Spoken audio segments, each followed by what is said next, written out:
Hello दोस्तों, आप सभी लोगों का CSA biology concept YouTube channel में स्वागत है। आज हम लोग जो इम्पोर्टेंट क्वेश्चन सीरीज है उसमें हम बायोटेक्नोलॉजी के क्वेश्चन को डिस्कस करेंगे। बायोटेक्नोलॉजी में जो टिश्यू कल्चर है वो बहुत इंपॉर्टेंट टॉपिक है, जिसमें हम बहुत सारे जो ऑब्जेक्टिव क्वेश्चन हैं जो पेपर में एग्ज़ाम में हमेशा पूछे जाते हैं उनको हम डिस्कस करेंगे। तो जो भी वीडियो में पहली बार विजिट कर रहा हो वह वीडियो को लाइक शेयर एंड सब्सक्राइब ज़रूर करें। और यदि आप टेलीग्राम ग्रुप में जुड़ना चाहते हैं तो उसकी लिंक आपको वीडियो के डिस्क्रिप्शन में मिल जाएगी। आप वहां से जुड़ जाइए और वहां पे आपको नोट्स एंड जो भी आपकी पीपीटी हैं या कुछ भी है आपको वहां पे मिल जाएंगे। और ये क्वेश्चन की जो पीडीएफ है वो भी आपको वहां पे मिल जाएगी, तो आप वहां पे टेलीग्राम ग्रुप में जुड़ सकते हैं। चलिए चलते हैं, देखते हैं क्वेश्चन। इसमें जो फर्स्ट क्वेश्चन है वह आपका क्या कह रहा है, protoplast are the plant cells with a plasma membrane but without. जो आपका प्रोटोप्लास्ट होता है वो एक प्लांट सेल होती है जो कि उसमें प्लाज्मा मेम्ब्रेन तो होती है, बट वो कौन सा किसके विदाउट वह उसमें कौन सी ऐसी चीज़ नहीं होती जिससे उसे हम प्रोटोप्लास्ट कहते हैं। क्योंकि जो प्रोटोप्लास्ट है वो होती प्लांट सेल है, उसमें एक चीज़ नहीं होती। जैसे कि हम कह देते हैं कि सेल वॉल जो है, यदि हम क्या करें, प्लांट सेल की सेल वॉल को डिग्रेड कर दें, सेलुलेज एंजाइम या पेक्टिनेज एंजाइम दोनों का हम डाल के जब सेल वॉल डिग्रेड कर देते हैं तो उस सेल को हम कहते हैं, क्या कहते हैं, प्रोटोप्लास्ट कहते हैं। तो इसका जो करेक्ट आंसर है वो आपका सेल वॉल हो जाएगा। The first commercial cultivar obtained from protoplast fusion was released in. जो कमर्शियल कल्टीवार जो वैरायटी रिलीज़ की गई थी प्रोटोप्लास्ट फ्यूजन के द्वारा, वो कब रिलीज़ की गई थी, तो 1990 में। और आपका जो suitable temperature for protoplast culture बहुत इम्पोर्टेंट है। प्रोटोप्लास्ट कल्चर के लिए सूटेबल जो आपका टेम्परेचर है वो कितना होना चाहिए, तो आपका 24 से 28 डिग्री से होना चाहिए। बहुत पूछा गया, बहुत इंपॉर्टेंट है। और प्रोटोप्लास्ट फ्यूजन के लिए कौन सा केमिकल नेसेसरी होता है, तो आपका पॉलीइथाइलिन ग्लाइकोल, जिसे आप पेग कहते हैं, क्या कहते हैं, पेग। ये भी आपका यूपी कैटेट 2022 में पूछा गया था। फिर आपका फोर्थ क्वेश्चन है, high calcium ion concentration and pH 10.5 of the incubation mixture process. Incubation mixture fusion process, मतलब ये जो फ्यूजन को क्या करता है, फैसिलिटेट करता है या डिक्रीज करता है। तो ये जो मिक्सचर है, कैल्शियम आयन कंसंट्रेशन और पीएच यदि इतना है तो ये हमारा क्या करता है, ये आपका फैसिलिटेट करता है। क्या करता है, फैसिलिटेट। नेक्स्ट आपका फिफ्थ क्वेश्चन है, इंटर स्पेसिफिक हाइब्रिड। जो इंटर स्पेसिफिक हाइब्रिड है इनमें से कौन एग्जाम्पल है, तो आप जानते हैं इंटर स्पेसिफिक का मतलब होता है दो डिफरेंट स्पीसीज के बीच क्रॉस। ये भी सोलेनम इसकी स्पीसीज जो आपकी अलग है, इसकी भी अलग है। कुकमिस मेलो एंड कुकमिस सटाइवस, इसकी स्पीसीज अलग है, इसकी भी स्पीसीज अलग है। तो ये सभी जो हैं वो इंटर स्पेसिफिक हाइब्रिड हैं। ठीक है, तो आप इसका फोर्थ आपका सही हो जाएगा, D option. Sixth number question है कि साइब्रिड का बेस्ट एग्जाम्पल कौन सा है। आप साइब्रिड क्या होता है, साइब्रिड होता है दो प्रोटोप्लास्ट को फ्यूजन करा के हम बनाते हैं सोमेटिक हाइब्रिड। क्या बनाते हैं, सोमेटिक हाइब्रिड। तो ये जो प्रोटोप्लास्ट हैं इनमें दोनों में क्या होता है, न्यूक्लियस होता है। लेकिन यदि एक प्रोटोप्लास्ट का हम न्यूक्लियस को हटा दें, क्या कर दें, हटा दें, एक पेरेंट के न्यूक्लियस को न्यूक्लियस लेस कर दें और एक प्रोटोप्लास्ट को नॉर्मल रहने दें, इसके बाद हम इसका फ्यूजन करवा दें तो उसे हम कहते हैं साइब्रिड। क्या कहते हैं, साइब्रिड। तो इसमें एक पेरेंट का न्यूक्लियस होता है, दोनों पेरेंट्स का साइटोप्लाज्म होता है, इसे हम कहते हैं साइब्रिड। तो ये जो साइब्रिड है, साइब्रिड के एग्जाम्पल जो हैं ये आपका दोनों हैं, ये भी है, तो इसका बोथ सही हो जाएगा। इसके बाद आपका है सेवेंथ क्वेश्चन। सेवेंथ में है anther culture technique was discovered by, बहुत पूछा गया है, ध्यान रखिएगा। जो एंथर कल्चर है, एंथर कल्चर को टेक्निक को सर्वप्रथम किसने डिस्कवर किया, तो महेश्वरी, जानते होंगे आप, महेश्वरी एंड गुहा। ठीक है। आपका 8th क्वेश्चन है, when a part of plant organs या tissue is put on a culture medium under optimum growth condition the meristematic cells proliferate to form a mass of cells called. कहने का मतलब उसका ये है कि जब हम किसी टिश्यू को या प्लांट ऑर्गेन को एक कल्चर मीडियम में ऑप्टिमम ग्रोथ के लिए रखते हैं तो वो जो मेरिस्टेमेटिक सेल्स होती है वो क्या करती है, प्रोलिफरेट करती है एक मास में, अनडिफरेंशिएटेड मास में क्या करती है, वो प्रोलिफरेट करती है। तो उसे क्या कहते हैं, तो उसे हम कहते हैं कैलस। क्या कहते हैं, कैलस कहते हैं। बहुत पूछा जाता है, undifferentiated and group of cells. 9th question है आपका, somaclonal variation was coined by. ये जो टर्म है सोमा क्लोनल वेरिएशन, इसे किसने दिया, तो इसे आपके लर्किन एंड इसको वर्ड ने दिया, इसको रॉप्ट। ठीक है, बहुत इंपॉर्टेंट है, याद रखिएगा, बहुत पूछा गया है ये कम्पिटिटिव एग्जाम्स में। जो टीआई प्लाज्मिड होता है, क्या होता है टीआई प्लाज्मिड, इसे सर्वप्रथम किसने बनाया, इसे टीआई प्लाज्मिड को आप कहते हैं ट्यूमर इंड्यूसिंग प्लाज्मिड। तो टीआई प्लाज्मिड को सर्वप्रथम लेयरबैक ने बनाया था। किसने, लेयरबैक ने। 11th क्वेश्चन है आपका, the capability of any living cell of plant is generating an entire new plant is called totipotency. बहुत अच्छे से आप जानते हैं टोटीपोटेंसी क्या होती है। जब हम एक सेल से एक पूरे होल प्लांट या एंटायर प्लांट को बनाते हैं, उसकी एबिलिटी कहलाती है टोटीपोटेंसी। सरफेस स्टेरिलाइजेशन में किसका यूज किया जाता है, तो आपका इसमें mercury chloride and sodium hypochloride दोनों का यूज किया जाता है। तो आपका बोथ हो जाएगा। 13 क्वेश्चन है, the tissue culture medium is sterilize by maintaining at. कितने डिग्री सी पे टिश्यू कल्चर के मीडियम को स्टेरिलाइज किया जाता है, वो आपका बहुत, ये क्वेश्चन बहुत पूछा जाता है ओवन ड्राई मेथड के द्वारा, बहुत पूछा जाता है ये आपका 121 और आपका कितना केजी इसका जो ऑटोक्लेव होता है ना, ऑटोक्लेव एक मशीन होती है जिससे हम क्या करते हैं, किसी भी चीज़ को स्टेरिलाइज करते हैं। तो उसमें 121 डिग्री सी आपका टेम्परेचर होता है और 1 से 1.1 से 1.5 आपका क्या होता है, प्रेशर अप्लाई होता है। बहुत पूछा गया है, ध्यान रखिएगा ये क्वेश्चन। नेक्स्ट है, टोटीपोटेंसी टर्म सर्वप्रथम किसने दिया, तो आपका इसे हेवरलैंड ने दिया था। बहुत अच्छे से आप लोग जानते होंगे। नेक्स्ट है आपका somatic embryo can be used for production of synthetic seeds for direct sowing in the field. This statement is true या फॉल्स। कह रहा सोमैटिक एम्ब्रियो को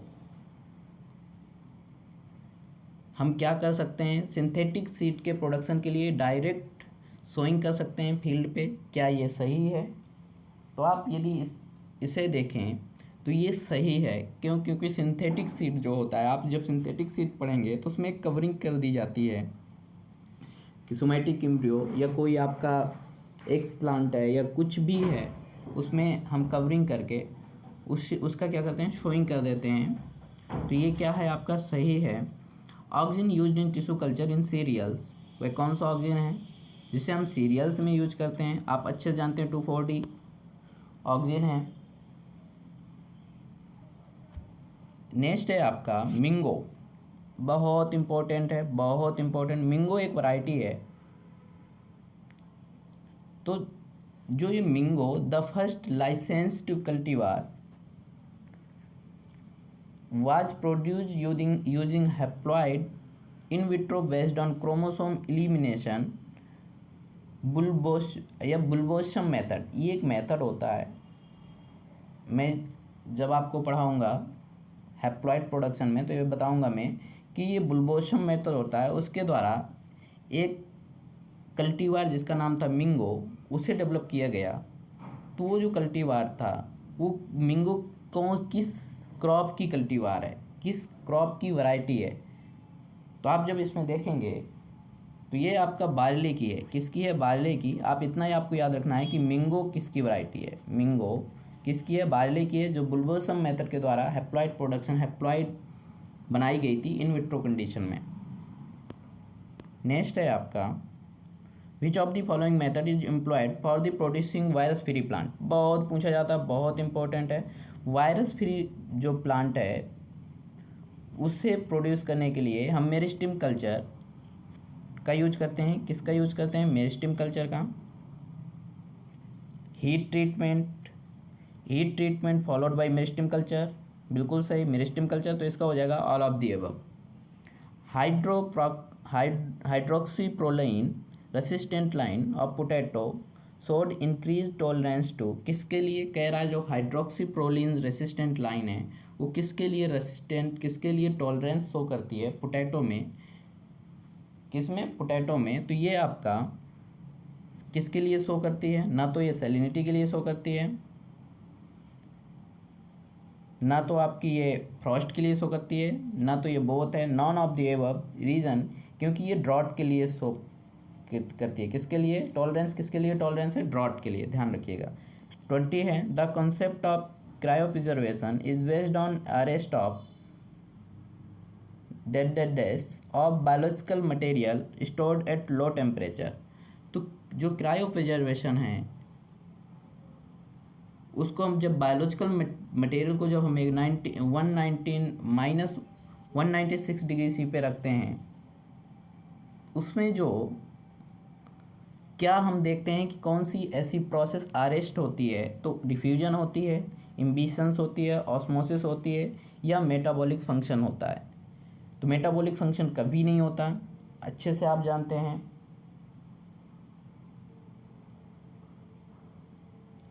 ऐसा मेटाबॉलिक जो अरेस्ट नहीं, मतलब अरेस्ट का मतलब क्या है कि इसमें मेटाबॉलिक फंक्शन जो मतलब कौन सी ऐसी जिसको हम अरेस्ट करते हैं, मतलब जो नहीं हो तो हमारा जो बायोलॉजिकल मटेरियल है वो हमारा सेम उसी तरह बना रहे, जिसे क्रायो प्रिजर्वेशन में हम करते हैं। 3-4 मेथड होते हैं आपके। इसमें हम फ्रीजिंग पे भी रखते हैं, क्या करते हैं? फ्रीजिंग पे भी रखते हैं, और आपका नाइट्रोजन लिक्विड में भी रखते हैं, और सॉलिड CO2 में भी रखते हैं। तो इसमें आपका किसको अरेस्ट करने के लिए? मेटाबॉलिक फंक्शन को अरेस्ट करने के लिए। यदि वो पूछता कि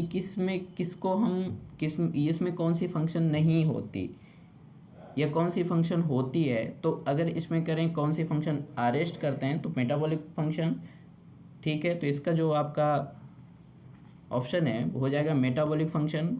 21 का है आपका sugar alcohol, PEG, polyethylene oxide, hydroxy starch are the example of. किसके एग्जाम्पल हैं ये? तो ये आपके एग्जाम्पल हैं नॉन परमिटिंग। किसके? Non permitting type cryoprotectants. ये क्या हैं सब? ये जो क्रायो प्रिजर्वेशन हम करते हैं उसमें यूज करने वाले क्या हैं? ये क्रायो प्रोटेक्टेंट्स हैं। कौन से? Non permitting types. एक है बहुत इंपॉर्टेंट है मुखर्जी, क्या नाम है? मुखर्जी एंड महेश्वरी। इन्होंने एक एंथर कल्चर परफॉर्म किया था, एंथर कल्चर। लेकिन ये मुखर्जी एंड महेश्वरी ना करके महेश्वरी एंड गुहा थे। कौन थे? महेश्वरी एंड गुहा, जिन्होंने किया था धतूरा पे। बहुत कन्फ्यूजन करता है, महेश्वरी एंड गुहा किस में किया था? धतूरा पे। लेकिन जब पूछ ले मुखर्जी एंड महेश्वरी ने किस पे किया एंथर कल्चर, वो किया आपका ब्रिंजल पे। किस पे? ब्रिंजल पे। महेश्वरी एंड मुखर्जी की बात है तो ब्रिंजल पे, एंड महेश्वरी एंड गुहा की बात है तो वो धतूरा पे क्या परफॉर्म किया?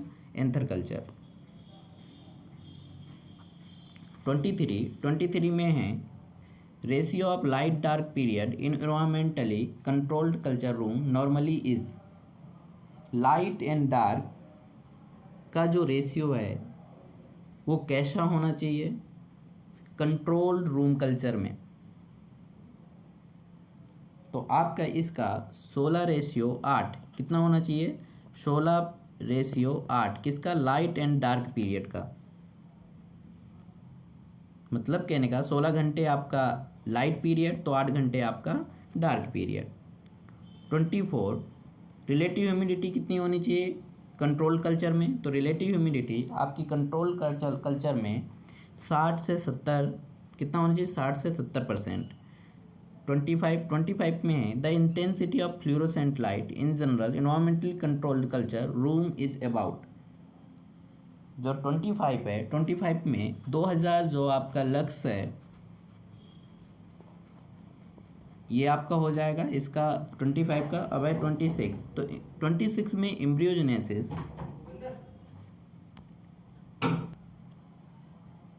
26 में आप when embryogenesis occurs directly on the explant without production of callus it is known as. पहली बात एम्ब्रियोजेनेसिस आप जाने, एम्ब्रियोजेनेसिस दो प्रकार का होता है, एक होता है डायरेक्ट एम्ब्रियोजेनेसिस, एक होता है indirect embryogenesis.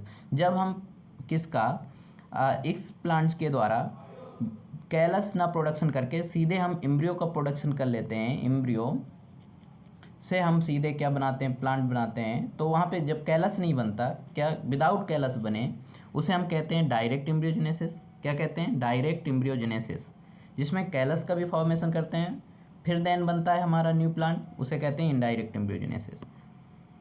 When explant produce callus and callus forms embryos then it is called as, इसका आपका इनडायरेक्ट एम्ब्रियोजेनेसिस, क्योंकि मैंने बताया कि जिसमें क्या करते हैं कैलस, जिसमें कैलस फॉर्म होगा उसमें वो इनडायरेक्ट, जिसमें कैलस फॉर्म नहीं होगा उसमें डायरेक्ट एम्ब्रियोजेनेसिस।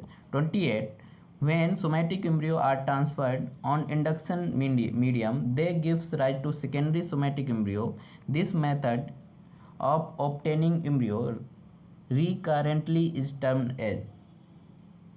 इसमें आपका सी नंबर सही हो जाएगा, repetitive embryogenesis and cyclic embryogenesis. आप परेशान मत होइए, जब मैं सोमैटिक एम्ब्रियोजेनेसिस पढ़ाऊंगा तो आपको बताऊंगा कितने टाइप्स का होता है, साइक्लिक एम्ब्रियोजेनेसिस क्या होता है, रिपीटिव क्या होता है, डायरेक्ट क्या होता है, इनडायरेक्ट क्या होता है।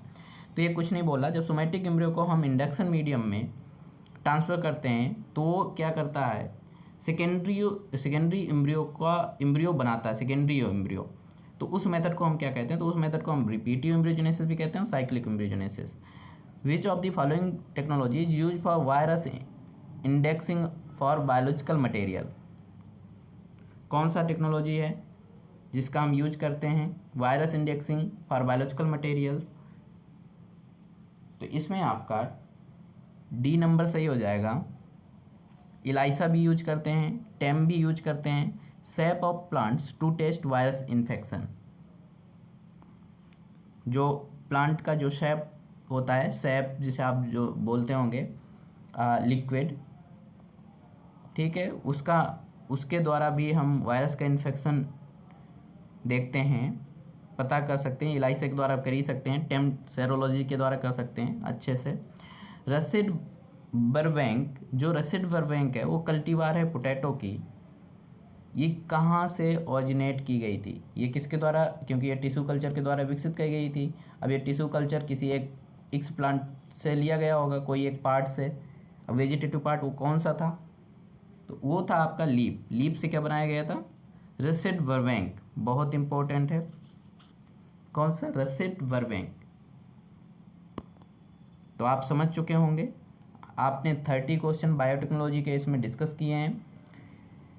तो इसमें यदि आपको जो भी समझ में नहीं आता है या इसमें कोई प्रॉब्लम्स आती है आप मुझे कमेंट सेक्शन में बता सकते हैं। इसके बाद कौन से टॉपिक पे हम अपना जो इम्पोर्टेंट क्वेश्चन सीरीज है किस टॉपिक पे लाएं वो मुझे आप कमेंट सेक्शन में बता सकते हैं। अभी के लिए धन्यवाद।